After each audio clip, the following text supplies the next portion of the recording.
Highly respected ex commissioner R Phulia ji, सभी सम्मानित साथीगण और श्रोतागण, एक विशेष उद्देश्य को लेकर आप सब यहाँ पर एकत्रित हैं, समय निकाल रहे हैं। मैं आप सबका यहाँ पर हार्दिक स्वागत करती हूँ, अभिनंदन करती हूँ। एक दिन पहले प्रोग्राम में आना हुआ और जैसे आज अब इस लाइब्रेरी का थोड़ा सा इतिहास संज्ञान में आया है कि इस गांव का स्ट्रक्चर क्या है और कितना संघर्ष इस लाइब्रेरी को खड़ा करने में लगा है। तो क्योंकि महिला शिक्षा पे भी मैं लिख रही हूँ, काम कर रही हूँ और जातिवाद के खिलाफ भी मुझे काम करना अच्छा लगता है और मैं कर भी रही हूँ। मुझे समझ में नहीं आता कि हाड़ मांस के बने हुए इंसान एक जैसे कोई ऊंच और नीच कैसे हो सकते हैं।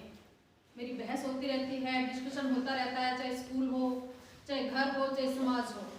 और सबसे पहले मैं खुद का उदाहरण देती हूँ। मेरा गांव फतेहाबाद जिले के ढाबी कलां में मेरा मायका है और हमारे घर में मेरा जो लगता हुआ घर है वो मुस्लिम का है, नीलगढ़, और सामने के जो घर थे वो चमार और धानक के थे और मैं जाट जाति से बिरादरी से संबंध रखती हूँ। तो मुझे जीवन में ऐसा कभी नहीं लगा कि जातिवाद कोई चीज है या इससे कोई समस्या पैदा होती है।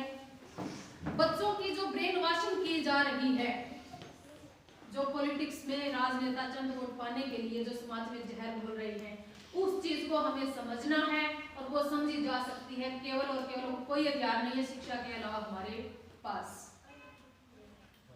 तो ये जो लड़ाई है, ये समाज जो पिछड़ा दलित वंचित समाज है जिसपे सदियों से अत्याचार हुआ है, वो तो लड़ ही रहा है। मेरी कोशिश है कि मेरे साथ मेरे समाज के बिश्नोई समाज हो, जाट समाज हो, सो कॉल्ड जो अपने आप को कहते हैं, मैं ऊंचा नीचा नहीं मानती, लेकिन जो अपने आप को समझते हैं, उनमें से कुछ बुद्धिजीवी लोग जुड़े जो इस पीड़ित समाज की पीड़ा को समझ सके।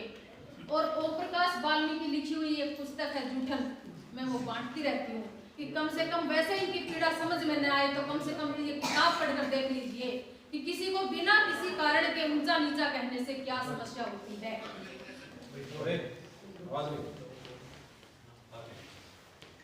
आर फुलिया साहब जब अपने पद पे तैनात थे तब भी इनका नाम ऐसे ही गूंजता था। आज घर में भी मैंने जिक्र किया कि ऐसे ऐसे आर फुलिया साहब आ रहे हैं, तो मेरे हस्बैंड ने कहा जब मैं यूनिवर्सिटी में पढ़ता था तब उनका नाम सुनता रहता था। ऐसे ही आपने यहाँ पे बताया कि रिटायर होने के बाद भी ये रिटायर नहीं है और समाज का जो सच्चा सिपाही वही होता है जो हर वक्त अपने मिशन में लगा रहता है।